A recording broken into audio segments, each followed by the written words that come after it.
Bem, esse slide é só de aviso. Estou indo para a primeira questão, tá? A primeira questão é bem tranquila, né? Ela pede para escrever abaixo o produto cartesiano. A hashtag B, ficou famoso esse hashtag, antigamente era difícil de ensinar isso aqui, né? Atualmente é bem fácil. Sendo A 1, 3, 5 e B 2, 3, 4. Ok? Então, o que eu vou fazer? Primeira linha, eu estou pegando o primeiro elemento de A, que é o algarismo 1, e multiplicando ele por cada elemento de B. Ou seja, eu consigo os subconjuntos 1, 2, 1, 3 e 1, 4. Algumas vezes tem aluno que me pergunta assim, Gilberto, e se eu tiver o mesmo algarismo nos dois conjuntos? Gente, o algarismo em si não importa. A questão é que você tem que pegar cada algarismo do primeiro e multiplicar por cada algarismo do segundo, ok? Bem, o segundo elemento do conjunto A é o algarismo 3. Nós vamos fazer a mesma coisa. Olha aí o que acontece. Eu vou ter o 3, 2, que é o primeiro algarismo, né, do conjunto B. Vou ter 3, 3, vou ter 3, 4. O último algarismo do elemento A é o 5. Desculpa, do conjunto A é o elemento 5. Eu vou ter, então, 5, 2, 5, 3 e 5, 4. Muitas vezes o pessoal me pergunta, poxa, Gilberto, isso vai ser útil para mim? Gente, é aquilo que eu explico. Pode não ser útil para diversos de vocês. Quem for trabalhar com pesquisa, quem for se envolver com pesquisa, qualquer tipo de pesquisa, tá? É interessante que a pessoa conheça essas ferramentas, vai facilitar bastante. Esse exemplo simples aqui de produto cartesiano, se a gente tivesse 3 perguntas, né? A pergunta aqui que está numerada de 1, 3 e 5, e 3 respostas possíveis, nós teríamos aqui embaixo todo o conjunto, né? O produto cartesiano, o conjunto de todas as respostas possíveis. E isso nos permite fazer uma análise até prévia de cada questionário. Imagine que você tem uma situação qualquer em que seria muito grave uma pessoa responder, por exemplo, que ela está com 1, 2. Imagina uma pesquisa de intenções, ou mesmo uma pesquisa no hospital, ok? Sem conversar sobre isso, os médicos, eles utilizam esse produto cartesiano. Eles vão perguntando para a pessoa, olha, qual sintoma que você tem? Você está com febre alta? Você está com diarreia? Você está com isso? E de acordo com a combinação dos sintomas, que a gente vê aqui o produto cartesiano é uma combinação de elementos, os médicos, eles já sabem, os médicos, enfermeiros, né, técnicos de enfermagem, tanta gente que está brilhando aí esses dias, eles já sabem exatamente o que fazer com cada paciente. Muitas vezes vocês podem virar e falar assim, Gilberto, mas isso não é tão importante assim. Um enfermeiro, um médico, ele sabe tudo o que ele tem que fazer. Bem, pessoal, essas pessoas sempre foram muito exigidas, né, e recentemente mais ainda, tá? Chega uma hora, a pessoa está ali às 6, 8, 10 horas de plantão, atendendo uma quantidade enorme de pessoas. Chega uma hora que o cansaço mental é muito grande. Então, você ter um produto cartesiano, uma tabela, reparem, né? Eu espero que vocês nunca precisem ir num prontuário médico, mas quando vocês forem no hospital, num local de atendimento de emergência, vocês vão ver que lá tem umas sequências do que fazer. Se a pessoa tiver com isso, encaminhe para a radiografia. Se tiver com isso, leve para a UTI. E assim sucessivamente. Então, esse produto cartesiano, ele nos permite prever antecipadamente e fazer até mapas de ações, tá? Em aeroportos isso é muito usado. Se faltar luz na pista, o que você faz? Você avisa o piloto, depois você ativa gerador de emergência. Então, produtos cartesianos, eles são ferramentas simples, mas se você utilizá-las, né, com primor, se você aproveitar a simplicidade da ferramenta para prever todas as possibilidades, todos os conjuntos de combinações que você pode se deparar e pensar antecipadamente qual que seria a melhor resposta, você tem um ganho de eficiência muito grande. Até porque você pode preparar pessoas que não sejam exatamente especialistas para reagir diante de determinadas situações. Né? Então, todo mundo tem recebido mensagem, oh, se tiver febre acima de 38, se tiver isso, se tiver aquilo, qual que é o sintoma que indica que você está com qual doença? Esses sintomas, né, esse conjunto de sintomas, são resultados de produtos cartesianos que nos levam a isso. Ok? Então, vamos em frente. Escreva abaixo a reunião de A, B, sendo A 1, 4 e 6, B 2, 3 e 7. Reunião extremamente fácil é pôr todo mundo junto. Então, reunião desse pessoal é 1, 2, 3, 4, 6 e 7. Não tem o 5, tá? A pessoa tem que ter muita calma e não escrever o 5, ok? Ah, Gilberto, na hora que eu estava respondendo o questionário, eu coloquei o 5. Você perdeu alguns pontinhos do seu questionário. Gilberto, eu não coloquei em ordem crescente, eu escrevi 1, 4, 6, 2, 3 e 7. Também está perdendo alguns pontinhos. Eu vou até fazer o seguinte, nesse questionário eu não vou tirar ponto, porque eu não tinha avisado, tá, que tem que ser em ordem crescente. Isso é um negócio, às vezes é meio óbvio para mim, né, mas se eu não comento com vocês, não tem como vocês saberem que é óbvio também. Então, tem que ser em ordem crescente, não pode inventar número que não tem nos conjuntos originais. Bem tranquila essa questão. Bom, chegamos numa questão que assusta um pouco, usa alguns termos, né, algumas nomenclaturas complicadas, misteriosas, mas que não tem nada de difícil, é só a gente olhar para ele com muita calma. Então, estou perguntando lá, qual que é o zero da função 4x menos 120? É aquela história, zero, eu começo colocando zero igual 4x menos 120. Essa segunda linha, gente, essa linha zero igual 4x menos 120, ela não é obrigatória, ok? Na verdade, nenhuma linha é obrigatória. Se a pessoa quiser simplesmente responder 30 e a resposta estiver certa, eu vou aceitar a resposta como correta. Por que que eu sugiro a pessoa colocar o racional?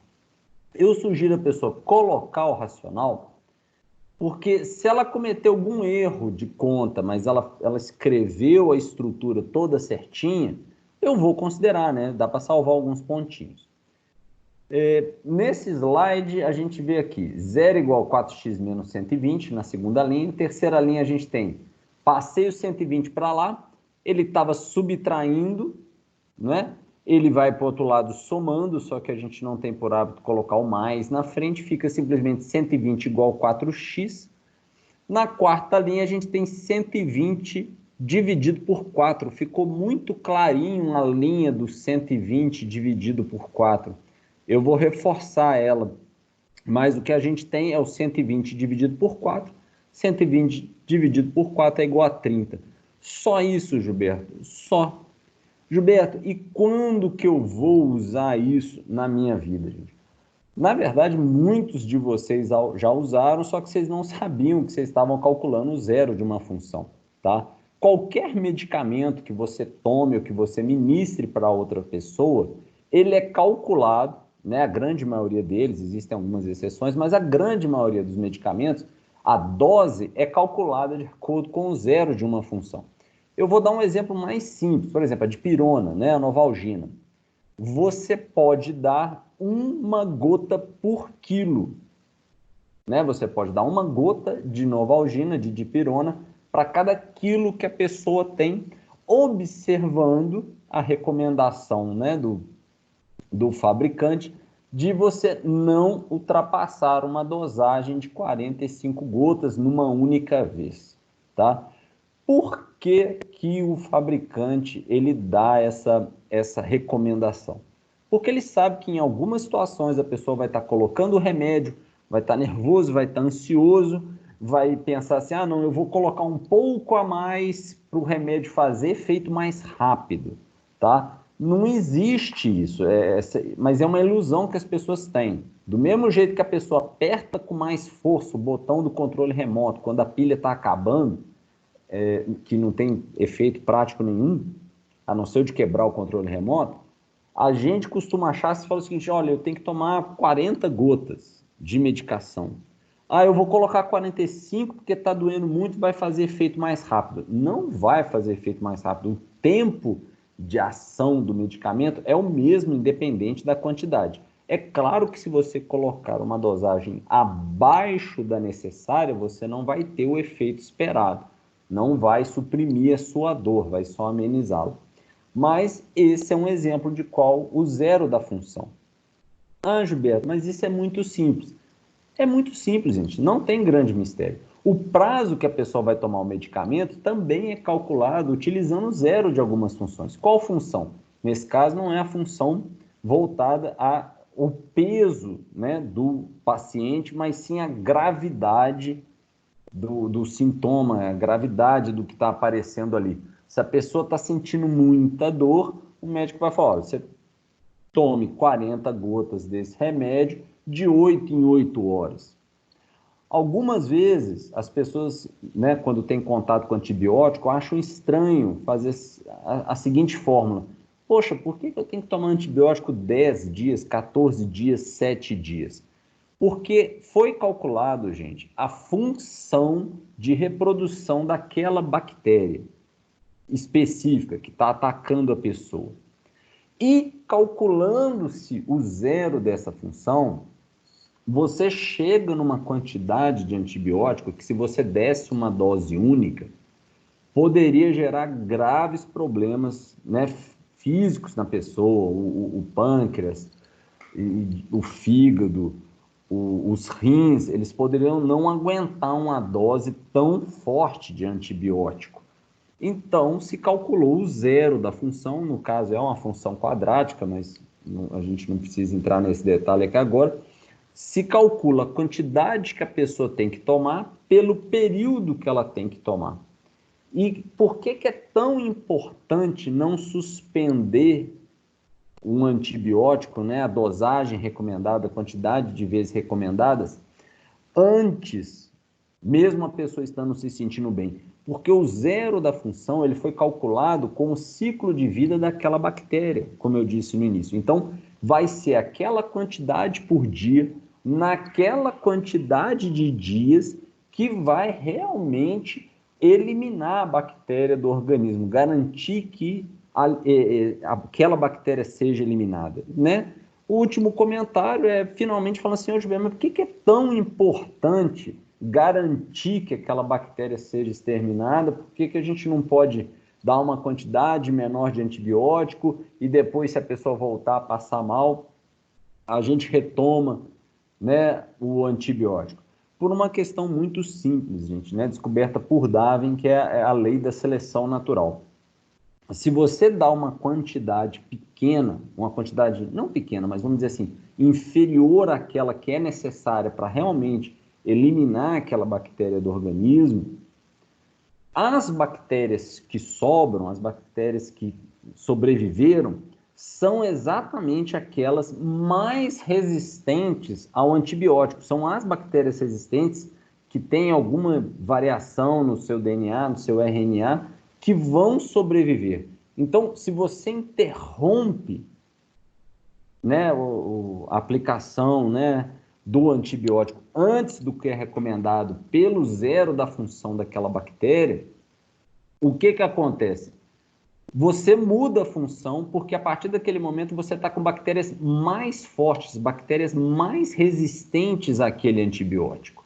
Então, ou você precisaria ministrar uma quantidade ainda maior do que os dias que faltaram, ou você precisaria até mudar de antibiótico.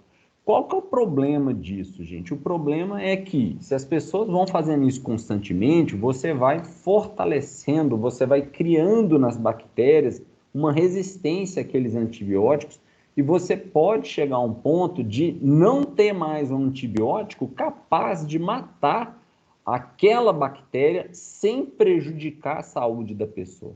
Talvez algum de vocês já tenham escutado falar das superbactérias. Dizem que são bactérias que nenhum antibiótico pode matar.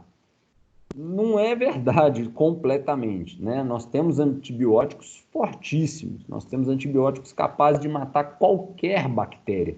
O problema é que, às vezes, o paciente ele já está tão debilitado que a quantidade de antibiótico que você teria que dar para esse paciente para matar a bactéria, mata o paciente também. Porque o zero da função da bactéria é um valor maior do que o zero da função do ser humano. Então, é isso que a gente tem que evitar. Por isso que você jamais deve interromper o tratamento de um antibiótico. E isso vem da função zero, né? Parece muito simples e realmente é muito simples, ok? Bom, vamos em frente. Chegamos agora naquele quadro dos cálculos, né? Da média, porque a média a gente calcula, e na indicação da moda e da mediana. Mediana a gente não calcula, Gilberto? A gente calcula sim, quando a gente tem conjuntos com a quantidade par de elementos, né? Entre 2, 4, 6, 8 e sucessivamente elementos. Nesse caso aqui, não é necessário calcular a mediana, por quê? Porque nós temos exatamente 5 elementos, ok? Bom, vamos seguir linha a linha, gente. O primeiro conjunto está ali, é o 1, 2, 3, 4 e 5. Esse conjunto tem moda? Não, ele é considerado amodal. Por que amodal? Porque nenhum número está se repetindo em quantidade de vezes maior do que os outros. Então, ele não tem moda ou é amodal, ok? E a média? Eu coloquei ali o cálculo, você vai somar todos os elementos e dividir por 5. Você não vai dividir por 5 porque 5 é o último elemento, não tem nada a ver. Você está dividindo por 5 porque existem 5 elementos, ok? Então, você vai ter 15 dividido por 5, você chega num resultado igual a 3. E a mediana desse conjunto? Bom, a mediana desse conjunto é o número que está no meio, quando eles são ordenados em ordem crescente. Então, nós temos para todos os conjuntos, a mediana é 3. Poxa, Gilberto, isso ficou sem graça. Bom, gente, a intenção não foi ficar sem graça, foi deixar evidente como é um conceito simples que basta ser observado. Então, não existe nenhum mistério em se encontrar a mediana. Da mesma forma que a moda também não. Veja que nos demais conjuntos, a moda é sempre 3. Por quê? No segundo conjunto, o número 3 aparece 2 vezes, no terceiro conjunto também aparece 2 vezes, e no último conjunto aparece 3 vezes, ok? E então, o número que se destaca, o número que aparece mais vezes é a moda, tranquilo? O cálculo da média, pessoal, também está aí indicado para cada conjunto. Eu coloquei em negrite e sublinhado o número que muda do cálculo de cima, não é isso? Do cálculo original. E você chega numa conta muito fácil. Você tem 16 por 5, dá 3,2. Você tem na de baixo 14 dividido por 5, dá 2,8. Na última, você volta a ter 15 dividido por 5, retornando ao 3. Gilberto, você tem algum problema com o número 3? Não, gente, não tem nenhum problema com o número 3, tá bom? Eu tenho 3 mulheres na minha vida, né? Esposa e 2 filhas. Se bem que, na verdade, eu tenho mais, né? Se a gente for contar irmãs, se for contar mães, se for contar tia. Mas vamos dizer assim, eu tenho 3 mulheres principais. Na minha vida, eu tenho 3 mulheres morando comigo. Por acaso, eu moro num apartamento 03. Então, eu não tenho nenhum problema com 03. Eu gosto bastante dele, tá? Mas cuidado com isso na prova, tá? Se tiver que chutar um número, não chute 3, não. Faça a conta. Combinado? Vamos em frente. Opa, foi? Slide. Voltar para ver se agora eu consigo adiantar. Ah, consegui adiantar. Estamos no 6º slide, que são os conceitos. Como eu disse antes, pessoal, esses são conceitos gerais, os mais simples que eu encontrei.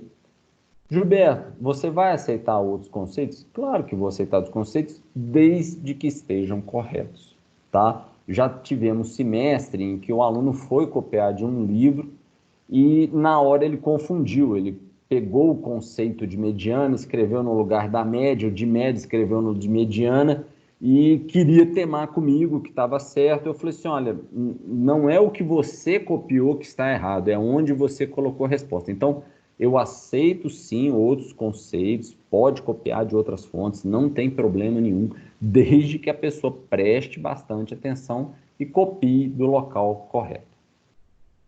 Bom, estamos chegando, né, no finalzinho.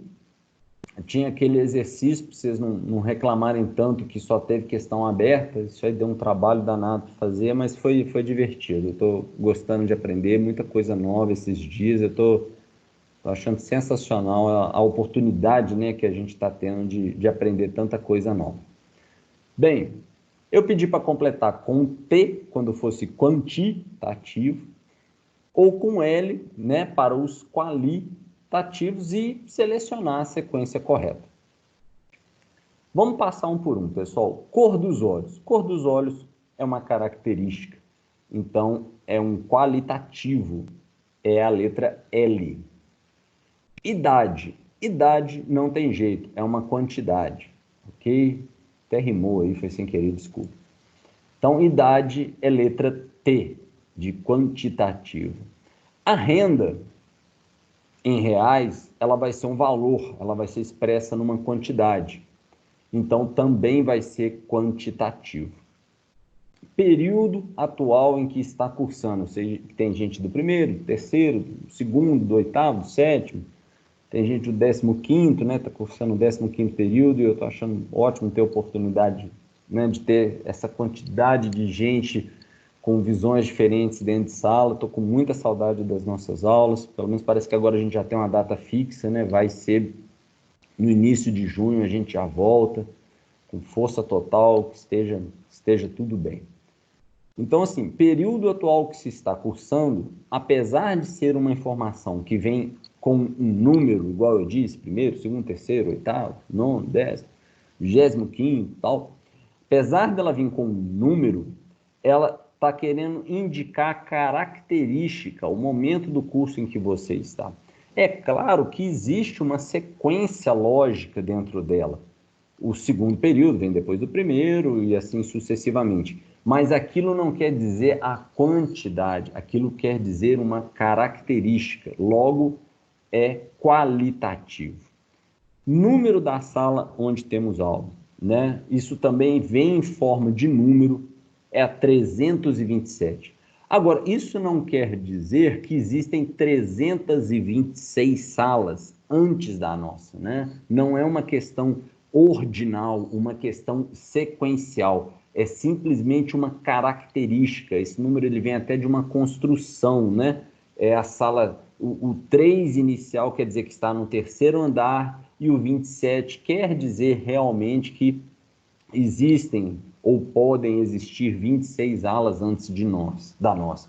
Mas como isso é uma construção, né, não existem 326 salas antes da nossa, isso impede que seja um número quantitativo e se torna uma característica, logo é letra L de qualitativo, ok?